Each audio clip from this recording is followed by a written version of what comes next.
Hello, everybody, and welcome to this week's edition of Greet the Week. I'm Jan Moray, and I'm here with my co-host, Mona Duncan. And today, our topic is the benefits of self-evaluation. For anybody who's gone through any type of training towards their certification in choice theory and reality therapy, they know about self-evaluation. So, Mona, why don't you kick us off here? Okay, will do. Well, Socrates says that the unexamined life is not worth living.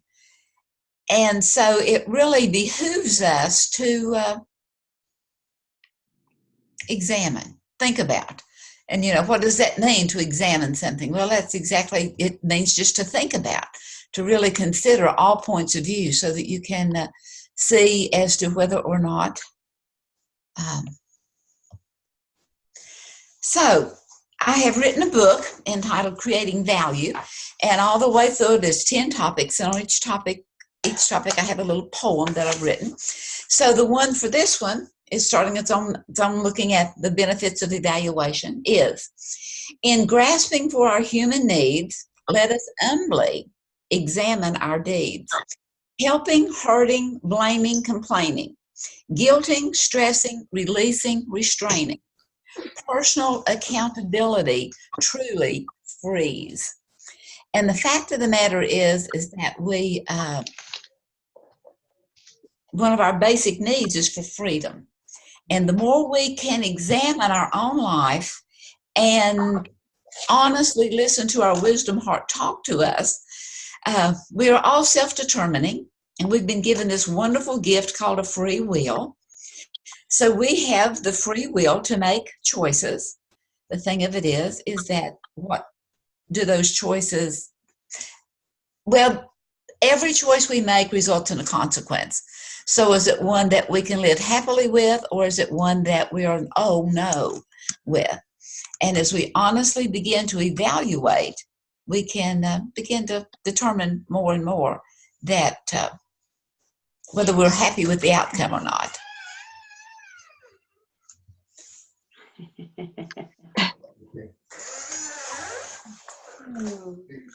Okay, good deal. My granddaughter's here. All right. You got the signal. Yeah. Oh. So self-evaluation and making choices and having the free will to make choices. Sometimes that's kind of scary to think that I make choices and then I have to deal with the consequences of those choices. And I think a lot of people do get a little nervous about having to make that decision and would prefer that somebody else made it for them. Right. And I heard this little illustration the other day. It wasn't talking about self-evaluating, but it was talking about how life hands us things, and they equated it to going into a kitchen that is just loaded with all kinds of food. I mean, there's food everywhere. They're in cans and they're in baskets, and then you open the refrigerator and there's all kinds of organically grown meats and vegetables and everything, and that, you're just in this wonder world of food. But if you have this kind of a whatever, and I don't know how to cook, and I don't know how to do this, and what am I supposed to, how do you open this can, that, you wind up not eating anything. But if you're open to it, it's the making of being a chef, and how that everything helps to energize us. And so we have this free will, and we are self-determining, and every choice that we make has a tendency to be either meaningful or less meaningful. It can be energizing or it can be draining. It can be relationship building or it can be relationship destroying. Because self-evaluating is teaching ourselves what works in the long run. Yeah. And it is challenging ourselves. We can't control anyone else. All we can do is control ourselves.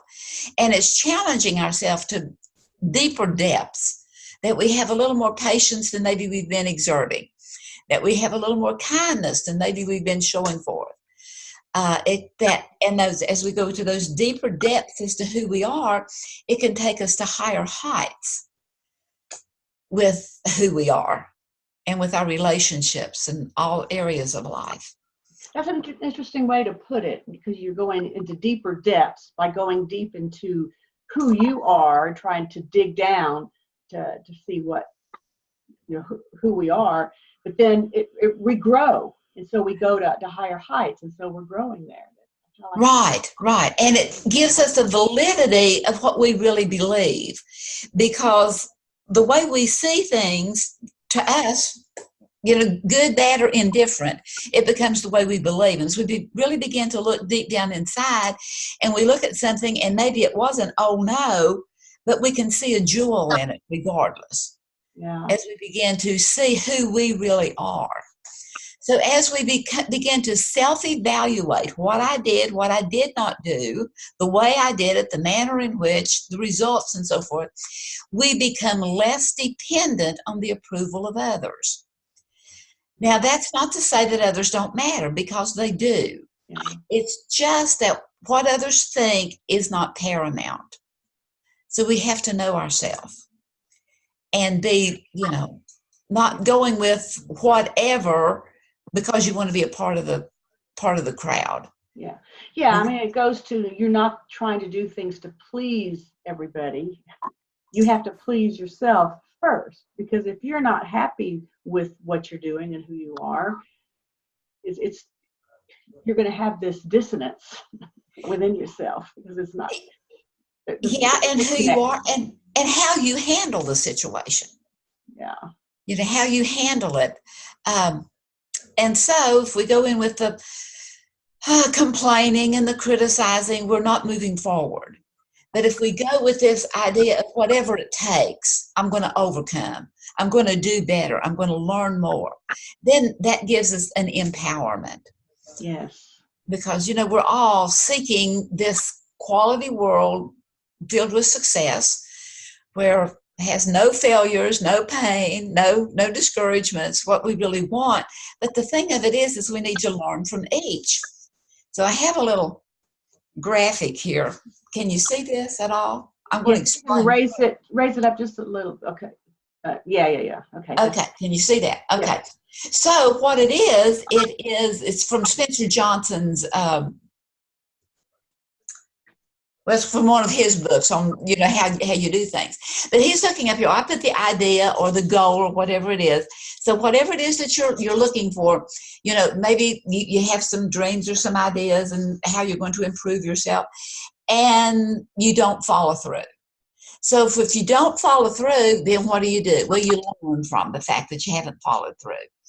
And you begin to evaluate who you really are and who you really want to be. And he equated it to picking up a fumble. And if you fumble, what do? Do you just leave it there and say, oh, well, I did the best I could? Or do you reach down and try to pick it up and recover the fumble? So you actually feel that misstep you took, that anger response, that sarcastic response. You actually feel it.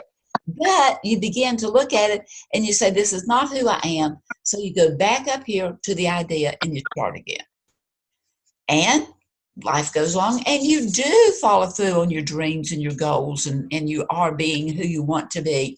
Then you learn from that also as to how good it feels, how it draws people closer to you rather than repelling them from you, how that you are more energized rather than being drained and depleted. And again, you come back here and you do a little happy dance that I'm kind of on the right track. And then you go back up here and you start all over. So the basic point is that whether it works or whether it doesn't work, you regroup and you start over. Regroup and start over. You self-evaluate. And you learn from it. And you learn from it. Yeah. You learn from it. Yes, that helped. I'm going to continue to do that. Oh, that wasn't as effective as it was hoping it would be. So how can I adjust? And sometimes that adjustment may be a large amount. Sometimes it may be just a small amount. But how can I adjust to it? So it is, we are rarely ever, if ever, motivated to do anything that we don't want to do. Right. So if we make it our choice, then, but I don't want to do that. We make it our choice to do that. I don't want to listen to what that person has to say. We make a choice to listen to it. Gives us that. Then, as we get that energy into us, by making that choice, making a choice really is just organizing our energy, and it gives us direction. It gives us focus. It gives us purpose. And as we really begin to know ourselves, it gives us intention. Of course, there's always this external motivation, that sometimes works and sometimes doesn't work. So you're always self-evaluating the things you do and the consequences that result as once it's done, and then going back and determining whether that's the way you wanted to go or it wasn't. It's going to help you get to your goal, or it's not going to help you get to your goal. Yeah. And that external motivation, whatever is rewarded will be repeated. The thing of it is maybe we got the reward, and once it's met, it's met. It's no longer a motivator. So those external motivators must continually be taught. We must continually, have praise or continually be stoked or whatever. But it results in little to no competence. It doesn't improve the person. Mm-hmm. You may be doing more, but if it's just to if it's just to have the final word, or if it's just to have the most praise or the most likes or the most whatever, once it's met, then it's no longer a motivator. And continually has that stress on it of trying to be topped. And there's little to no increase in a person's competence or in their self-satisfaction of, I did the best I could. Whereas if we have that internal motivation, looking deep inside as to who we are, and did I do a good job? Am I doing the best I can? And if not, then how can I learn to do a better job? Because learning pretty much is mechanical. We learn by what we see, by what we hear, by what we do. We learn, through our senses. And so a part of that learning is the feedback that we receive from others. And if we don't like that feedback that we're receiving from others, then it's time to pull out the mirror and look and say, oh, whoa, what's the flaw here? What's the problem here? Because when we're looking at ourselves and to evaluating ourselves, then we have something we can work on, rather than trying to fix someone else or something else. Yeah. I was thinking about this whole self-evaluation thing, and, where you're going back and thinking about what you did and what you learned. And then I also think of second guessing, when we're second guessing our decision and what we decided to do. Is that a form of self-evaluation too? Well, it can be if we don't get stuck going around and around and around and around and around.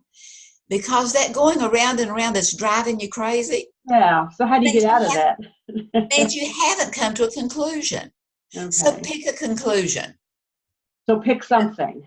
Right. Pick something. To get out of the loop. Right, to get out of the loop.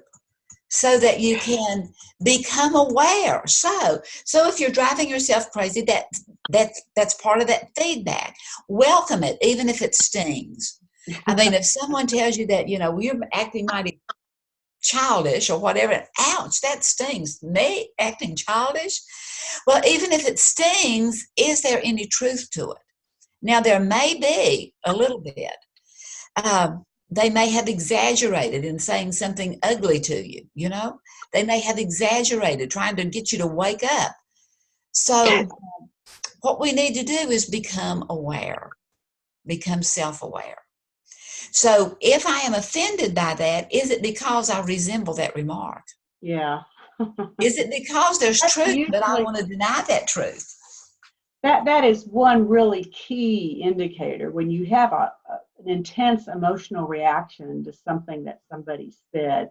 It's time to look inside you and say, okay, is this hitting too close to home? Right. And is it hitting too close to home for a reason? Right, right.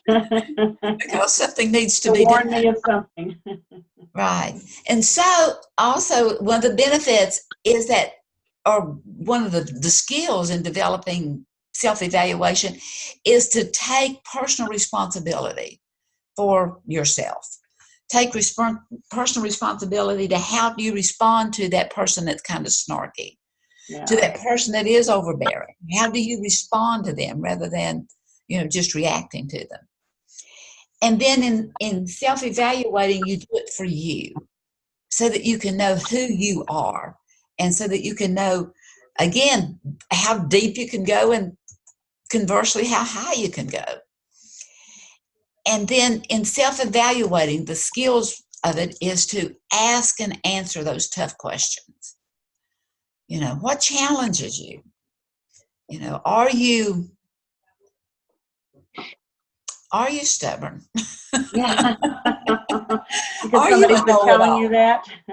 Are you a know-it-all? Are you just challenge yourself.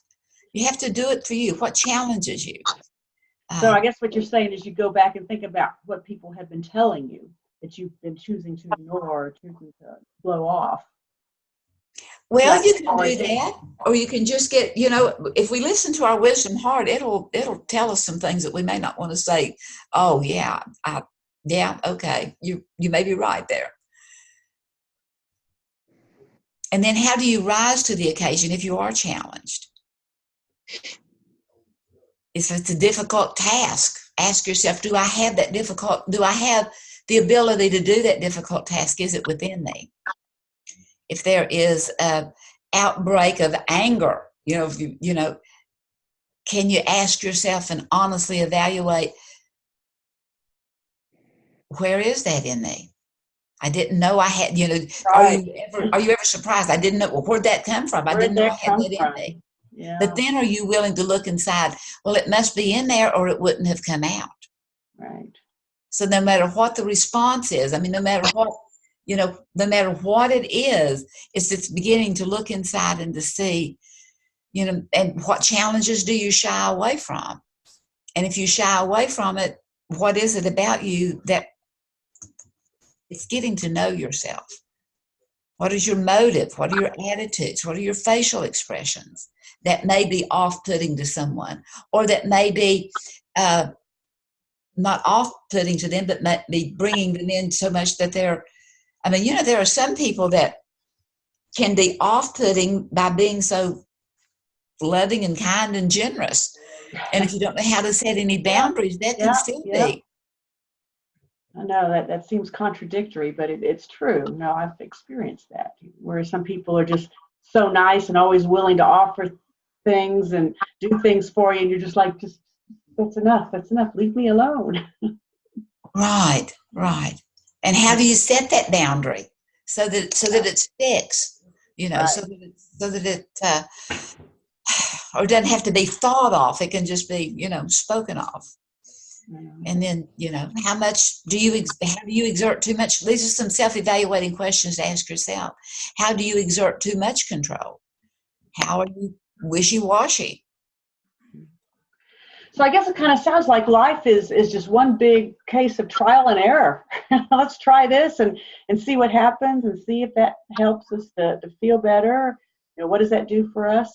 And just keep going and keep trying new things. No, I see Nancy shaking her head. No.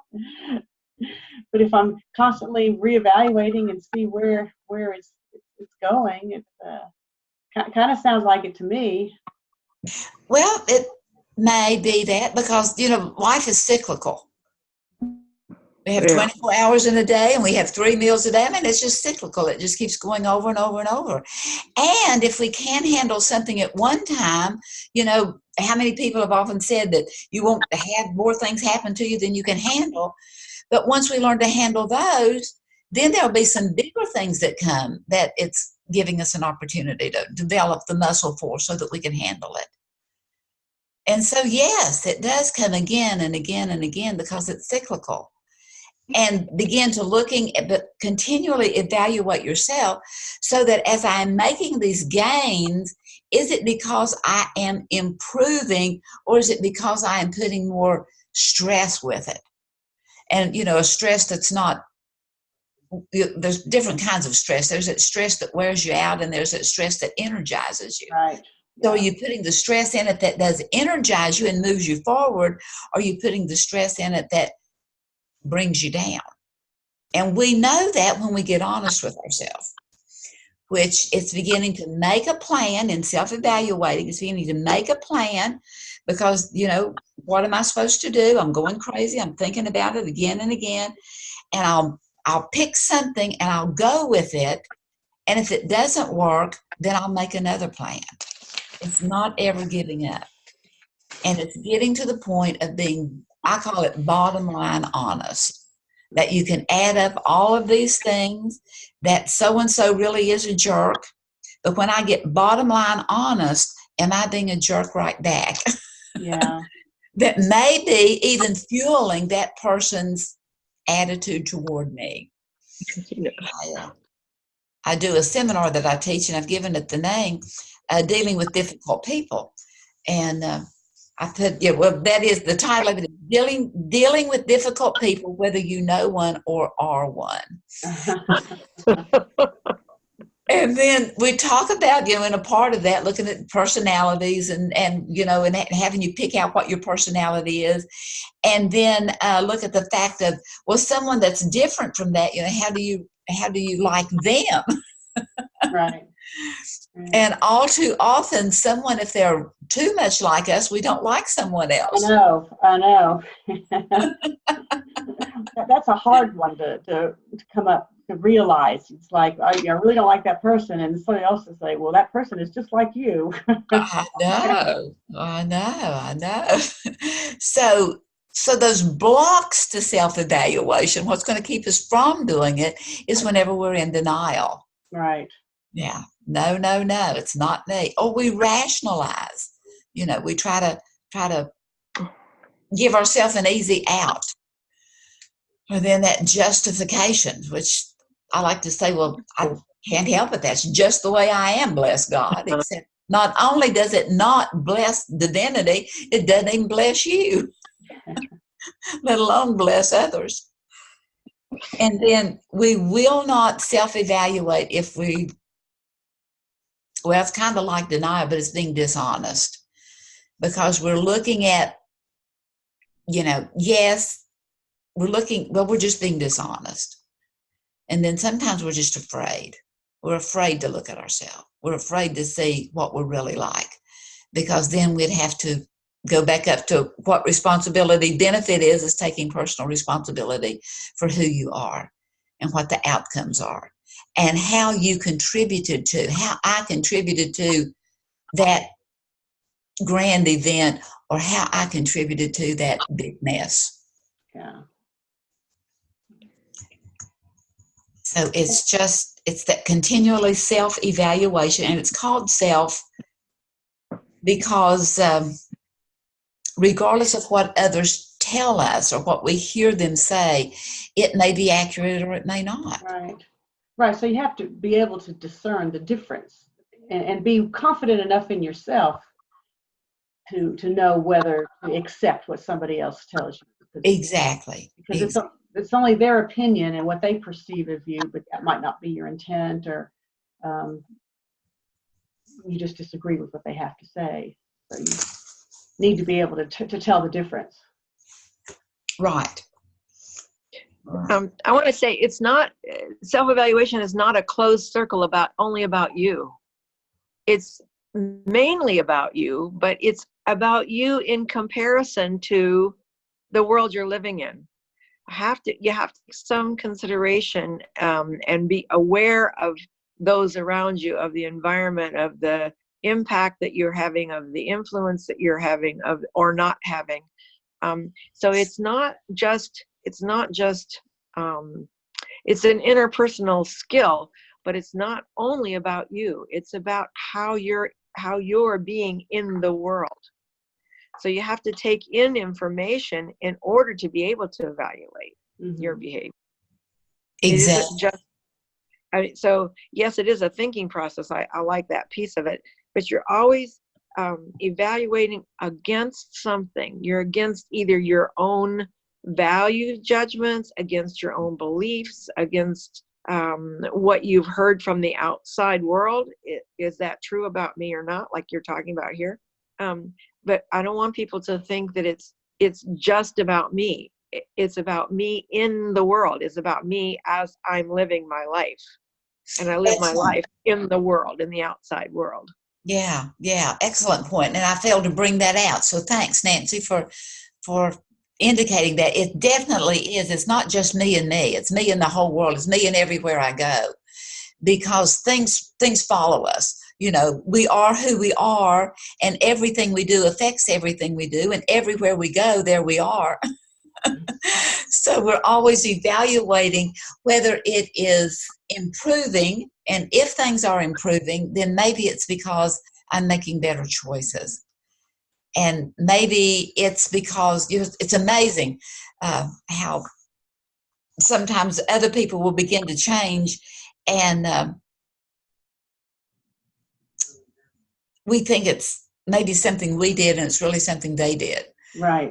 And so sometimes the atmosphere can improve, and it may be, I never shall forget one time this person was said, well, I've started doing this, and it's just amazing how others have changed. Well, as we begin to change, we can see that change in others, because we are going back to the fact is what I'm doing, is it drawing us closer together or pushing us further apart?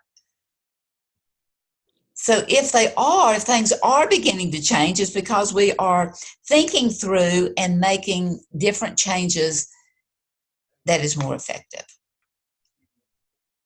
So we're only one piece of energy in the world. But that energy that we put out there as we behave, as we do anything, has an impact on the rest of the world. So whether or not they're even in the room. Right. So because your words can travel on beyond the room. So exactly. And we're all connected. And we even have all connected. Yeah. And we even have that conscious unconsciousness, that collective unconsciousness, change. Anyway, we won't go in with change now, but yeah. So the ending into my little poem, which covers 10 chapters, is bringing it all together and continuing on life's odyssey, finding at last the secret key, being, doing, having, giving, components of a life worth living, passing on a legacy. So that whenever you leave, it's not going to be thank goodness. No. It's going to be, come back again. We're going to miss you. Yes. Yeah. We're invited the next time. Right. So, okay. Well, I guess that we can close on that note. A nice little poem to end today's episode. And thank you for the poem. I love it. Yeah. Thanks. And so thanks everybody for joining us. And we will be here again next week for another edition of Greet the Week. And Nancy has Mona's book, Creating Value. So, all right. Take care, and we'll talk to you next week.